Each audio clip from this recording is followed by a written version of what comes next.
Top of the evening, this is Prime Edition on the 6th of August 2026. How about you take a look at those stories that have been making headlines?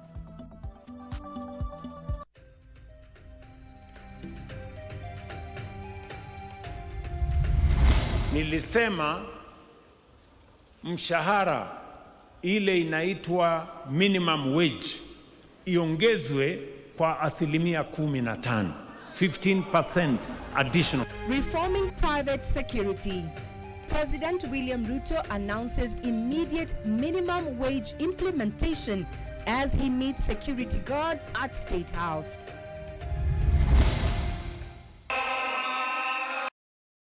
No deal yet. Nationwide nurses strike enters day 8 as governors maintain the strike is illegal.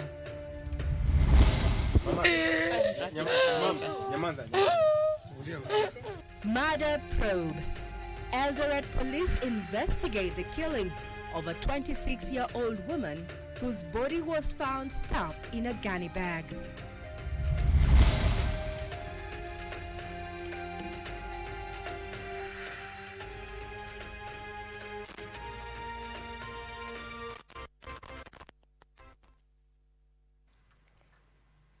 Good evening once again. I'm Regina, Manyara, and this is Prime Edition. My colleague on sign language is none other than Lady Lucy Mwaura. Now, President William Ruto has announced sweeping reforms targeting Kenya's private security industry, including the immediate implementation of the statutory minimum wage, improved welfare, and removal of the titles watchman and guard from official government documents, and instead directing officials to use the title private security officers. The president says the reforms are aimed at restoring dignity to the country's estimated 1.3 million private security officers. Our reporter has more. President William Ruto has directed all to immediately implement the minimum wage announced during this year's Labor Day celebration. Nilisema mshahara ile inaitwa minimum wage iongezwe kwa asilimia 15%, 15% additional. Speaking during a meeting with representatives of the private security industry at State House, Nairobi, the president said private security officers play a critical role in protecting homes, schools, hospitals, factories, farms, and places of worship, and deserve fair pay, decent working conditions, and greater respect. We must work collaboratively, working together to ensure that every security company operates within the parameters of the law. Sheria ya Kenya inasema mwananchi kuna minimum wage mwananchi analipwa, and that is not negotiable. To improve the sector, President Ruto announced the formation of a task force comprising of the Ministries of Interior and Labour, the Private Security Regulatory Authority, the National Police Service, and industry players. Muketi chini, siku 60 murudi kwangu, ndio tukubaliane kwamba haya mambo yote tumesema hapa yametekelezwa, ndio hawa wangwana waweze kuendesha maisha yao, kazi zao kwa heshima. In a move aimed at restoring dignity to the profession, the president directed that the terms watchman and guard be removed from all government documents, saying they are colonial-era labels that no longer reflect the professionalism of the sector. Majina kama guard, nimekubali haya majina yanayowakosea heshima. Na sababu hiyo, vile mumependekeza, najua terminologies hizi bado ziko katika sheria na katika regulations ya serikali. I am instructing all government agencies to expunge reference to private security officers. The president further invited the officers to participate in the proposed National Development Charter, saying Kenya's economic transformation must benefit every worker. Nyinyi mko na intelligence nyingi mahali mnafanya kazi. Nyinyi mnajua wahalifu. Nyinyi mnajua wale wanaovunja sheria. Na kwa hivyo mtakuwa kitengo kizuri na cha muhimu katika kusaidia askari wetu wa polisi kutekeleza wajibu wao wa kuhakikisha ya kwamba kuna usalama wa kutosha.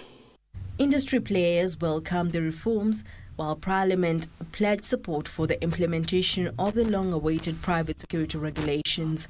For Prime Edition, I'm Jackie Mburu.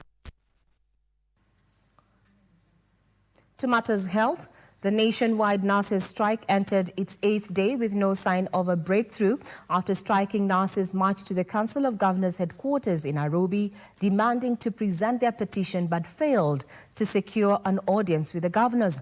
The nurses accuse the county governments of engaging on negotiated agreements and insist they will not resume duty until their collective bargaining agreement is signed, registered and fully implemented. But the Council of Governors maintains the strike is unlawful in light of a court order directing nurses back to work. Ben Chumba reports.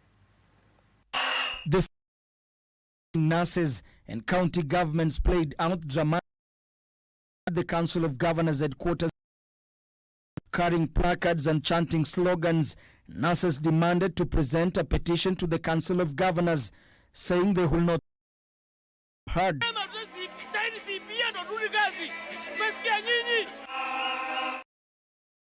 No governor came out to receive their petition, leaving the union leadership accusing counties of ignoring their grievances.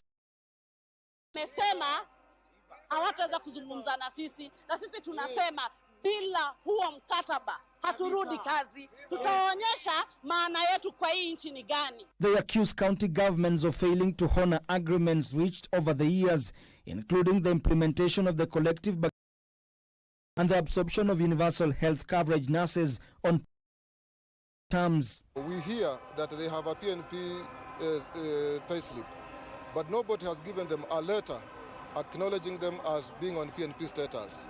Nobody is talking about their gratuity, and therefore we think that is duping us into work. Tulifuata sheria zote na tukabaki na suluhisho moja ambao ndio iko hapa leo, kugoma. Tunagoma mpaka dakika ya mwisho. As the nurses demonstrated outside, the Council of Governors addressed the issue during its State of Devolution briefing. There is a court order which has suspended these strikes, and even as we speak and as they went on strike, negotiations for a new CBA were already ongoing. So we don't know what they're striking about. Despite the governor's appeal, the nurses remain defiant. Instead, they return to work once their demands are formally. He gives a no objection. The CBA be registered in the same courts that gave us this union. And then that is the time that the general himself, Seth Panyako, will give an order for us to go back to work. With both sides holding firmly to their positions, the deadlock continues to disrupt services in public health facilities, leaving patients to bear the brunt. Some healthcare worker in a particular county decides, in spite of all that, they're not coming to work. It just means they don't want to work. I leave that to the individual county public service boards and individual county administration to deal with it. Ben Chumba.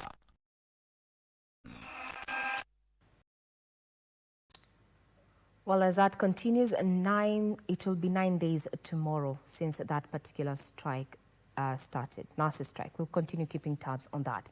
Now, Defense Cabinet Secretary Soipan Tuya says the Kenya Kwanza administration has put women at the forefront of its agenda and will ensure they play their rightful role in national building. Speaking in Marsabit County during the Rendile Women Caucus Empowerment Program in Lologo Primary School, Soipan said Kenyan women are reaping the benefits of the current administration and that no part of the society will be left behind in terms of development.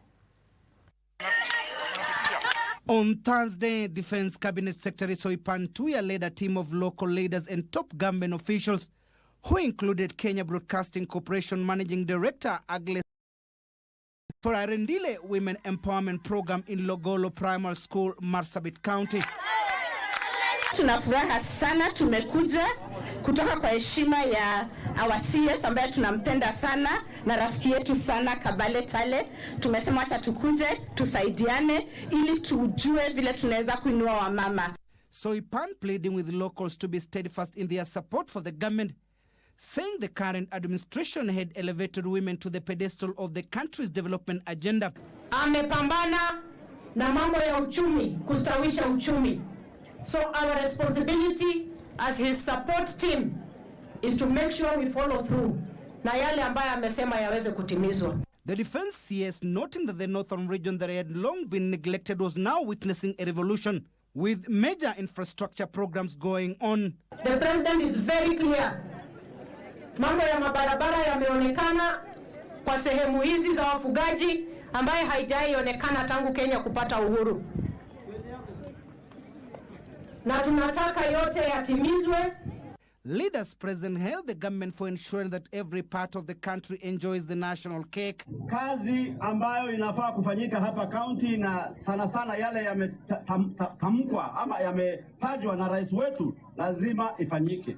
During the event, over 10 million shillings was realized to help local women groups. Well, are you satisfied with the services that you receive at the county level? Details are coming up after this particular short break. Do not go away.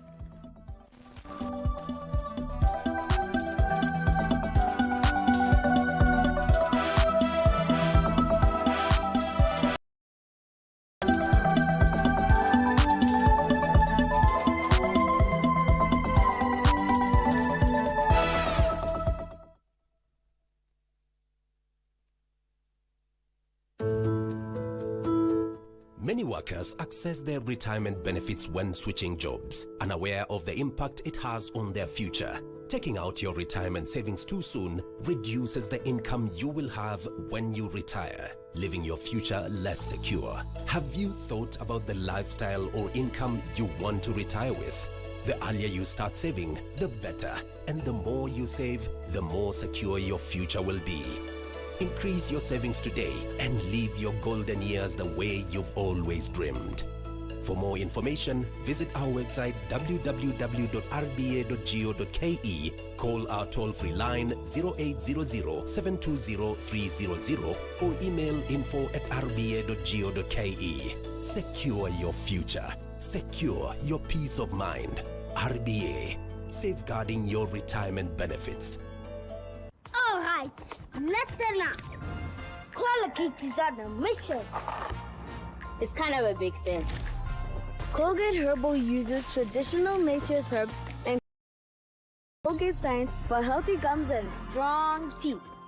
Colgate Charcoal Gentle Clean cleans and polishes teeth for a whiter smile and a naturally fresh and clean mouth. Choose natural. Choose Colgate Charcoal. Get Continental Football Extravaganza. KBC Channel 1 brings you exclusive coverage of the Women's Africa Cup of Nations.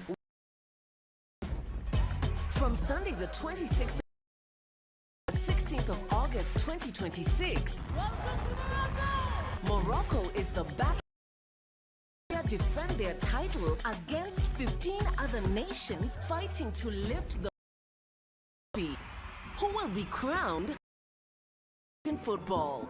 Courtesy of the Ministry of Youth Affairs, Creative Economy and Sports. Watch all the action and rally on KBC Online, your true sports partner.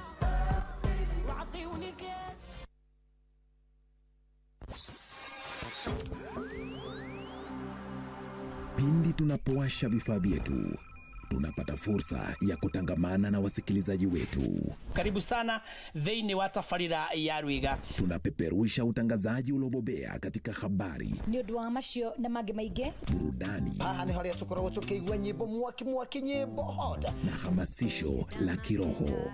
Usiachwe nyuma, jiunge nasi kwa safari ya kufana katika 99.5 FM. Soro FM.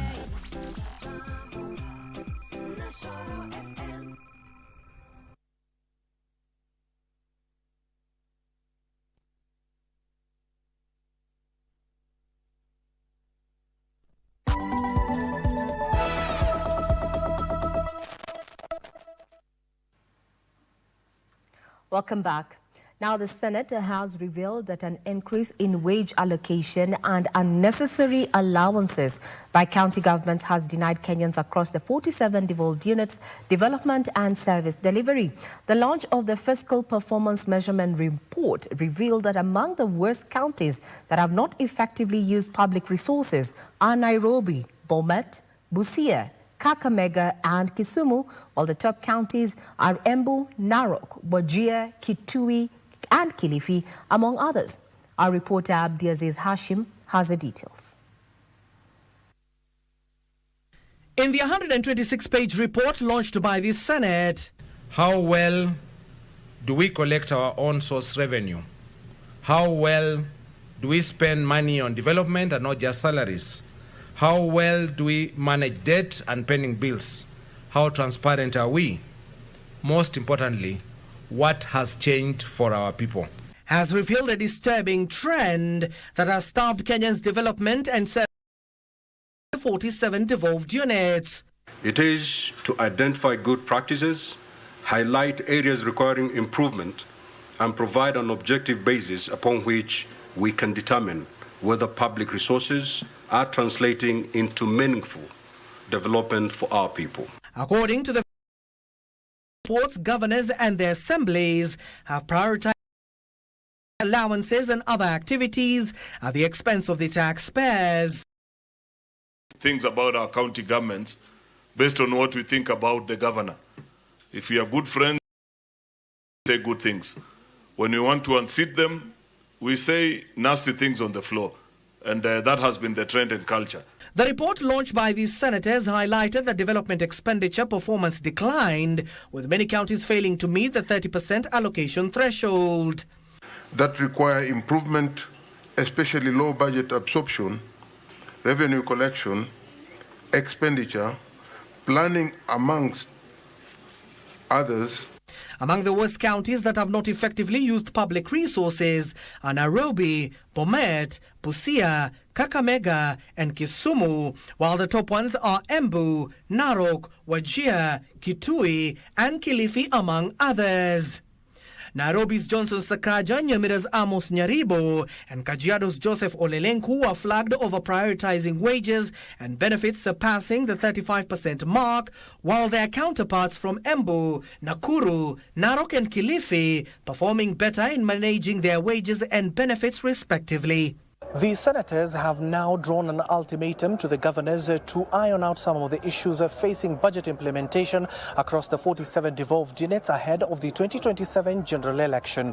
Abdiaziz Hashim from Parliament Buildings, Prime Edition. To politics.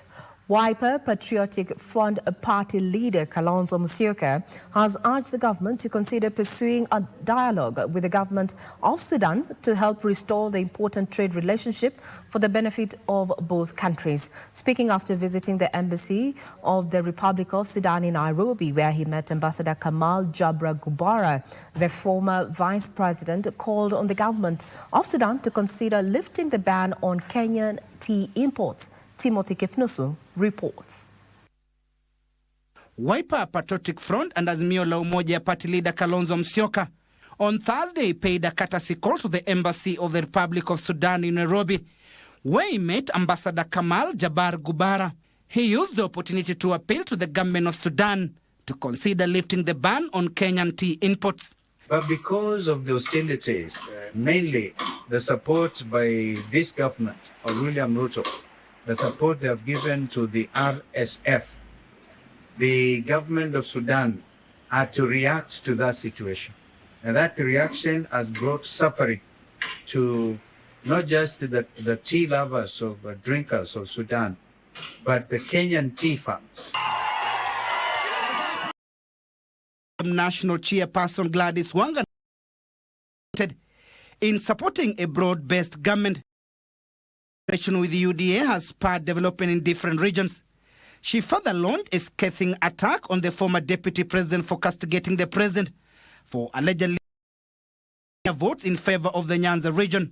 Na ninaona juzi ati wamefufua Azimio. Hiyo mwendo ya Azimio tumetembea sisi. Na tumetembea hiyo na tukazimia. Na hao watazima zaidi.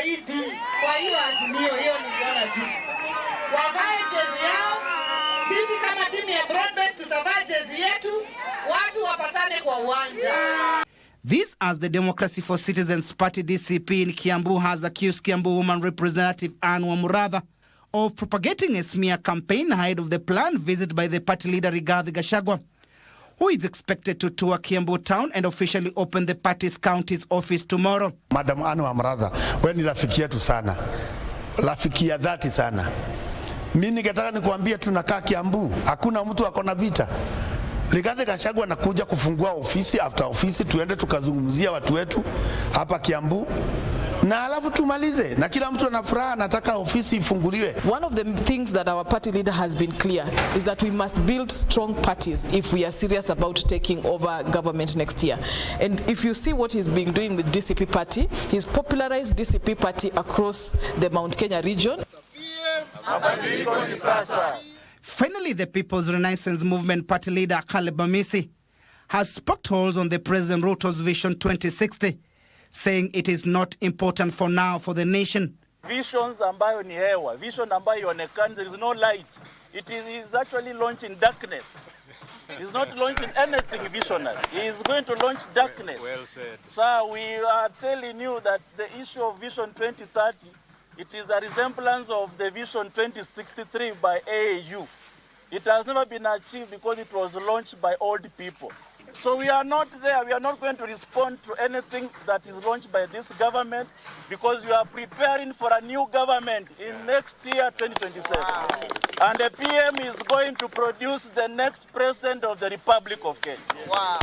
Amisi was speaking during the unveiling of the party's 5 big agenda ahead of the 2027 general election. Today, the People's Renaissance Movement PM party presents to the people of Kenya a new political vision rooted in courage, integrity, and practical solutions. We refuse to be another political party that merely diagnoses problems. The time has come for solutions. Shida kubwa imekuwa ni dhulma ambayo inaletwa na viongozi ambao ni kama unyanyasaji, lakini sasa tunataka tuhakikisha kwamba viongozi ambao watapatikana ni wale ambao wana fikra mpya, wenye nia mpya, wenye nia ambayo iko sawia na Wakenya na wenye kuuliza na kushirikiana kikamilifu na Wakenya. Hayo ndo masuala ambayo tunaangalia katika chama chetu cha PM. The party is set to conduct the National Delegates Convention next week. You might know that during the first NDC for ODM party, the chief guest or the keynote speaker by then was the long-term friend of the late Right Honorable Raila Odinga, Morgan Zangirai. May his soul rest in peace. And history repeats itself.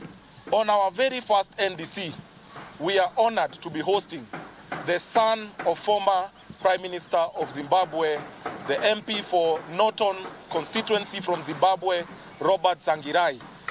Timothy Kipnusu for Prime Edition.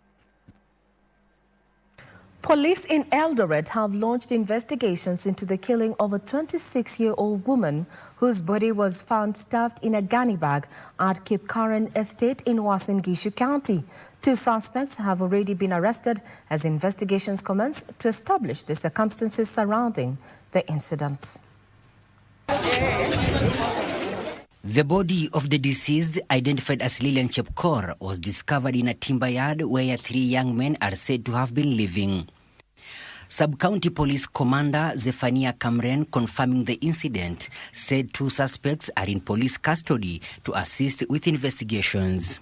Nakuta kwamba kuna mwili ambao ulikuwa umefungwa kwa kunia ya nylon na mguu yake ilikuwa imefungiwa kamba ya net katika hiyo nyumba, na wali tengeneza hiyo scene, wakachukua ile hatua inapaswa katika scene, na mwili ukatolewa ukapelekwa katika hifadhi za maiti katika referral. The deceased mother, Beatrice Chepchumba, says she had been searching for her daughter before receiving the tragic news. Amezaa mtoto mmoja na amepatikana amekufa jana. Sielewi hapo, ndo sielewi. Niliitwa jana kama mtoto amekufa na ameingishwa kwa gunia, sielewi ni wapi tena. Sasa sina usemi na hapo, na sijui hii shida ilitokea wapi na wapi, hata sijui. Na sijiuwezi hata. Nimetafuta mtoto wangu jana, nimuoneko tu hata venye anakaanga tu. Nimuone tu, nimeulizana tu. Residents say the woman is believed to have been killed inside the house within the timber yard before her body was forced into a gunny bag and dumped. Mimi Kenya ningeomba haki ifanyike na tutafuatilia juu atukubali kuwa wasichana wetu watashinda wakiuliwa kila wakati. Hako na haki ya kuishi Kipkaren na hako na haki kama mwanadamu mwingine. Jana tulipata msiba hapa kwa plot. Kuna msichana ameletwa hapa hivi, ameuawa, amekunjwa, amewekwa kwa gunia.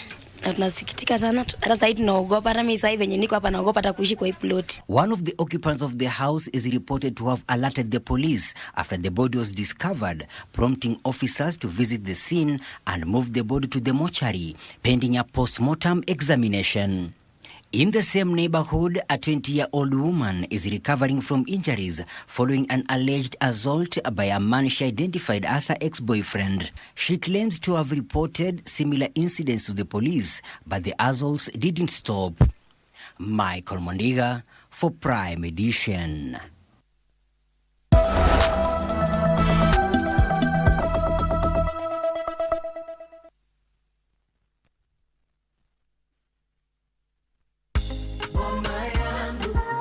Je, umehangaika miaka mingi kulipa rent kila mwezi? Ukalipa na bado inabidi ulipe tena, na umechoka kulipa rent hiyo katika nyumba isiyo yako? Usijali, imagine sasa unaweza pata makao yako. Serikali imejenga affordable houses na ni zako. Una apply, unalipa deposit, unahamia, unalipa pole. Sasa kila Mkenya akona nafasi murwa ya kusema huku ni kwangu. Time ya kubonga imeisha. Sasa ni time ya kumove in kwa keja yako. Your key time. Jisajili leo kwa mpango wa Affordable Housing Program na upate makao kwa jina lako. Tembelea tovuti yetu ya www.bomayangu.go.ke au fika site iliyo karibu nawe kote nchini. Pata makao na Boma Yangu. Reality is, for many women, one paycheck is simply not enough. So whether you're employed or you have your own business or you're balancing both, building multiple income streams is no longer a luxury but a necessity. Multiple streams of income just doesn't mean more money for a woman. Yes.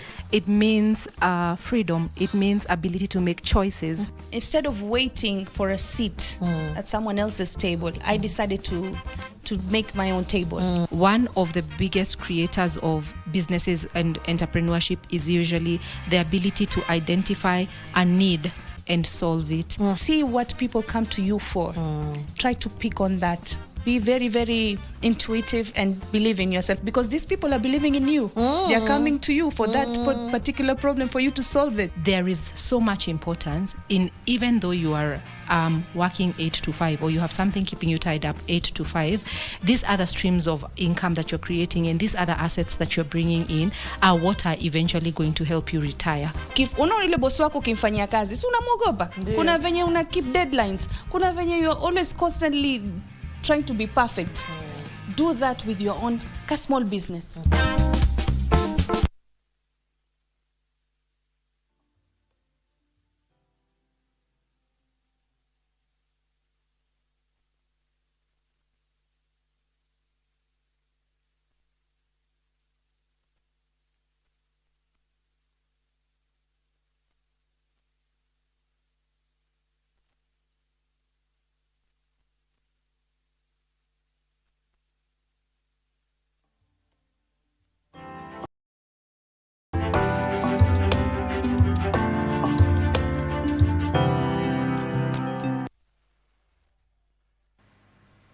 Business time now. Over 25,000 homesteads will be connected to the national grid in Siaya County under our 2.2 billion shillings last mile connectivity program. The project, being funded by the National Treasury, aims to boost electricity coverage in the expansive county to about 50%. Energy Cabinet Secretary Opio Wandai says the government plans to connect more homesteads in the next financial year. Rural electrification coverage in Siaya County has been historically low, with all households living outside the national grid. However, in the last 3 years, the government has been ramping up investment in power system in the county in a bid to grow the numbers. Siaya County was, in fact, for a matter of fact, less than 20% in rural electrification coverage. But right now, we are climbing above average. We are past 50% in rural electrification, and that is a jump of almost 30%, more than 30%, in fact, close to 40% in less than 2 years. Energy and Petroleum Cabinet Secretary Opiyo Wandayi says the government is committed to ensuring all parts of the county are connected to the grid. So far, the government has spent more than 3 billion shillings to connect households in the expansive county. Wandayi says the government will spend 2.2 billion shillings to connect 2,500 households to the power grid, with further funding expected in upcoming budget cycles. Residents across the county have welcomed the last mile connectivity program, saying the initiative has reduced cases of insecurity, spurred businesses, while accelerating developments in the region. Hii stima imebadilisha maisha yetu kwa sababu kitambo tulikuwa tuna mtoto unaweza wacha hata taa kwa nyumba usikie tu hata imechomeka. Hapo nyuma hapa Imbaya tulikuwa na giza. Hata watoto wa shule wakienda shuleni asubuhi walikuwa na bakwa na wakora. Hata ng'ombe walikuwa naiba saa 2 saa 3 wanaimba ng'ombe. Ukijaribu kufuata uwezi ona kwa sababu kijiji ni giza tupu. Kwa serikali kulingana venye ametuletea stima, mimi nimeshukuru sana.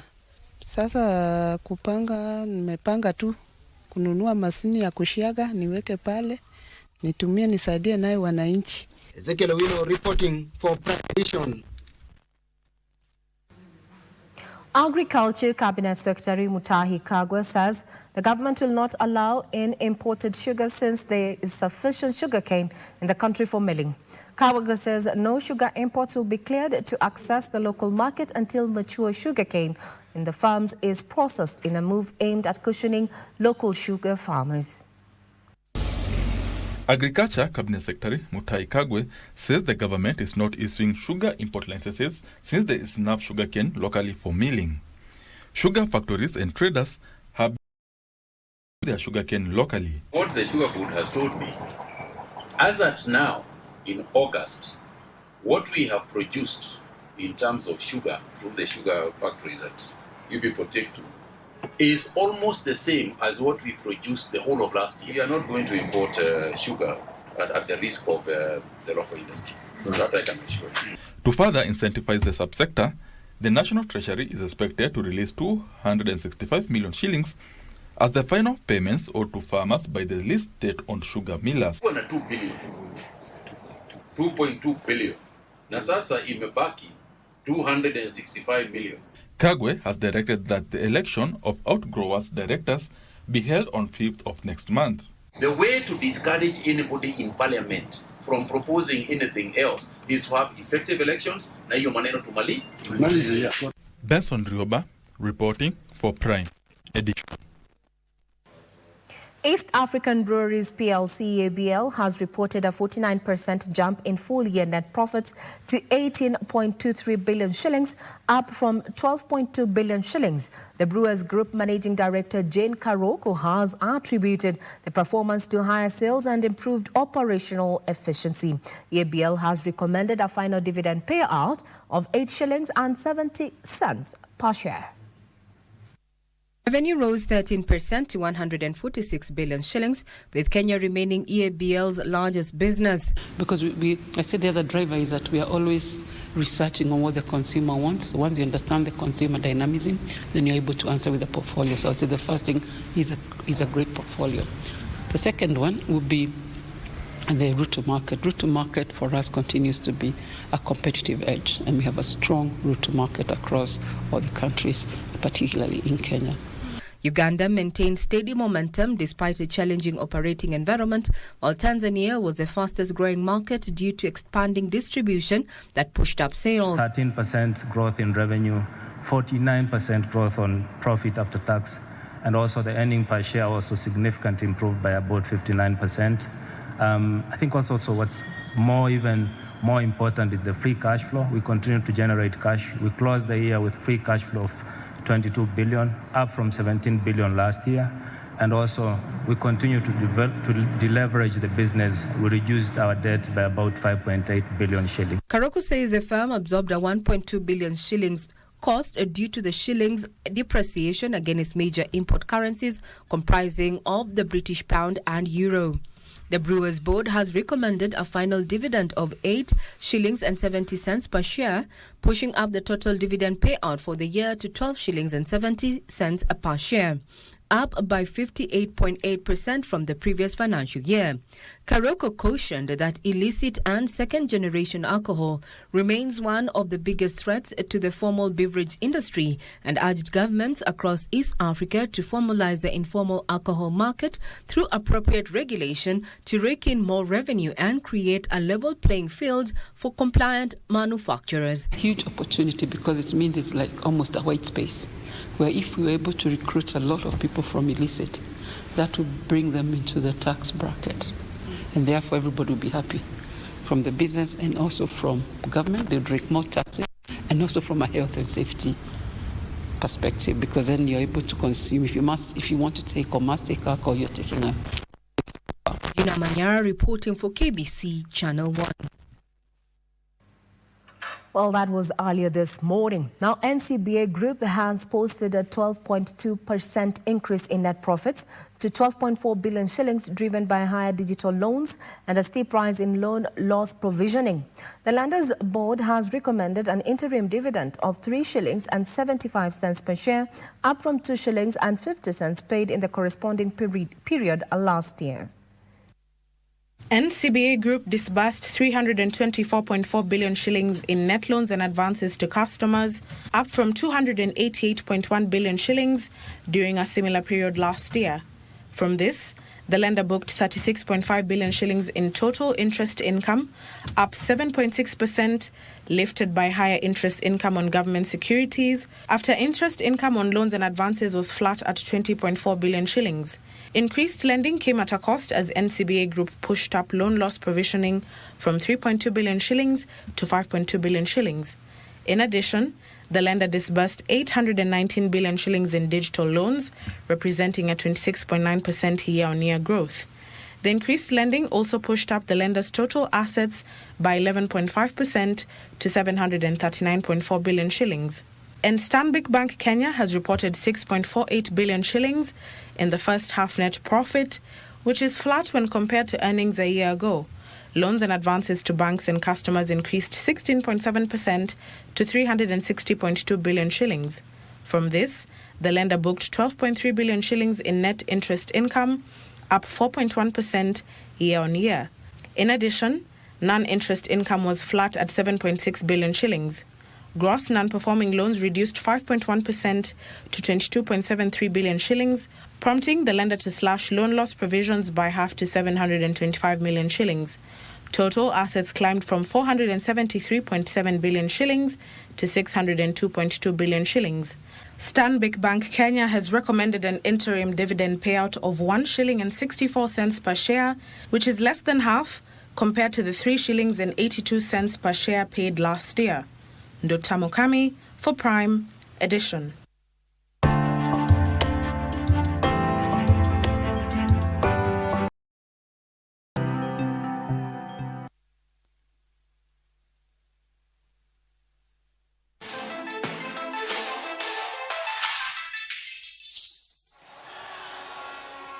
You can't give the ball away like that, especially to Piri. Piri's got Banda. She's got Banda outside. Chanda, the ball out to the right side. Racing up is Belemo. She's been darting up that right side. She's trying Chanda, but it's a little bit too overcooked. Goal kick. Breathtaking sweep the back. Started off by Piri. There's the head. Intercepted. Nicely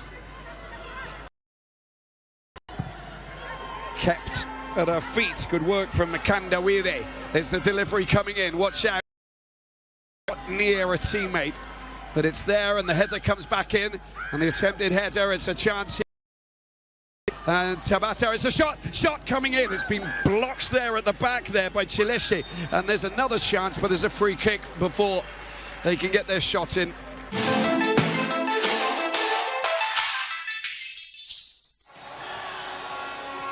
Pata makao na boma yangu. Nikieleza mahakama, huyu mtosi ndiye alinifuta kazi na ndio nikakuachia kwa sababu ya hasira, nitakuwa nasema urongo? Sasa wewe najua Mswahili ilisema hasira hasara. Mswahili kali mlikuwa nao? How comes you are just chasing me through phone? You are testing me the text. Sasa leo wewe kizungu kinakulemea, si uongee Kiswahili. Mimi mwenyewe nimemvumilia. Hiyo kali uliipata wapi? Ndani ya barabara. Ndani ya barabara. Ilikuwa imeng'olewa vitu ama ilikuwa haijang'olewa? Ilikuwa imeng'olewa. Ilikuwa imeng'olewa. Ni mimi niling'oa ama ni nani aling'oa? Wenda aliwacha hapo. Mimi mtu unaendesha kali vizuri, unapeleka mtu kuchukua mabarua kule, anachukua mheshimiwa.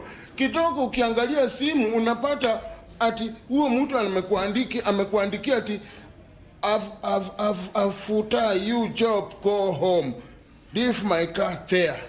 Sasa utafanya namna gani mheshimiwa? Kama ni wewe utafanya namna gani? Yeye alikwambia uache gari yako. Aliniambia niache gari hapo.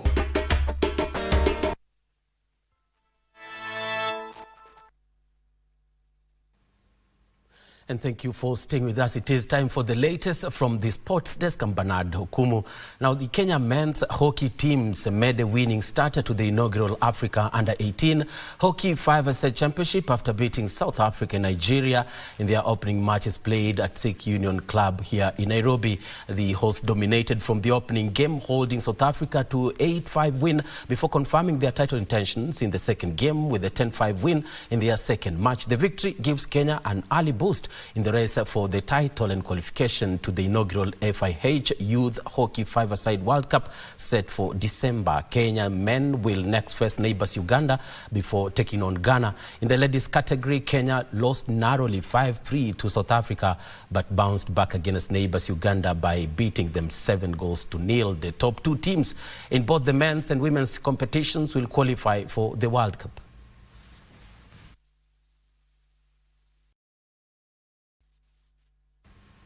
And to the Women's Africa Cup of Nations, where Malawi secured a historic place in the quarterfinals of the 2026 CAF Women's Africa Cup of Nations, despite falling 2-1 to Zambia in Wednesday. Although these coaches were beaten on the night, in their favor as they finished top of Group C, out defending champions Nigeria to reach the knockout stage for the first time.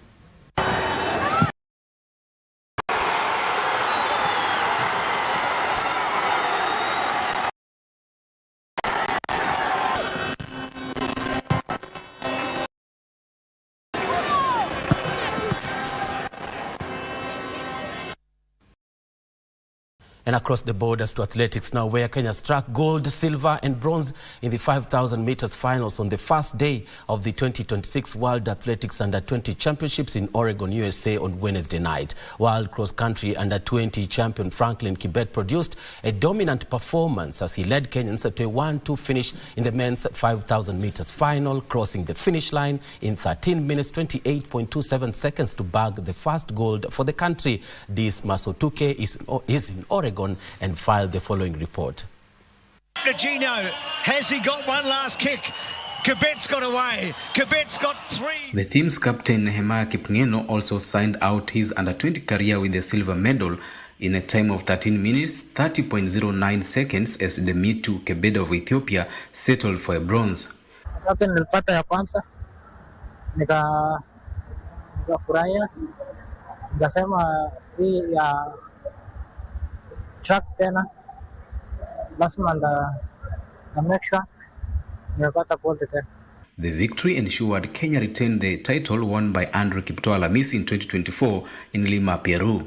Earlier on, Kenya's co-captain Joylyn Chepkemoi had bagged a bronze medal in the women's 5,000 meters final in a personal best time of 15 minutes 9.08 seconds, while her compatriot Cynthia Chepkurui finished fourth. Ugandan Charity Cherop claimed victory in 15 minutes 3.88 seconds.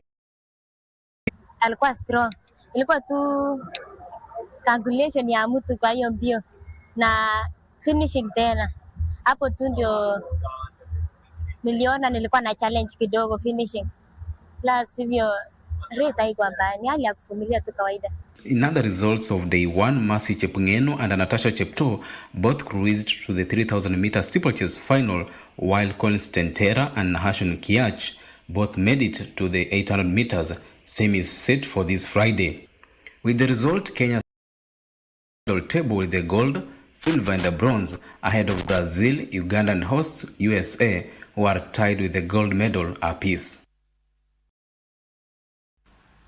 Good stuff from Dismas Otuke, who will be giving us an update on what's happening at the World Under-20 Athletics Championships ongoing in Eugene, Oregon. That's how we put a cap. But remember, KBC Channel 1, of course, is live with the WAFCON. And coming up is Mali against Cameroon, an encounter that really spells the end of Group D action. Stand by for that. I'm Bernardo Kumu, wishing you the best of the viewing in the remaining programs of KBC Channel 1. Indeed, it's a wrap. Tonight, let's enjoy soccer. I'm Regina Manyara. Have a pleasant evening ahead.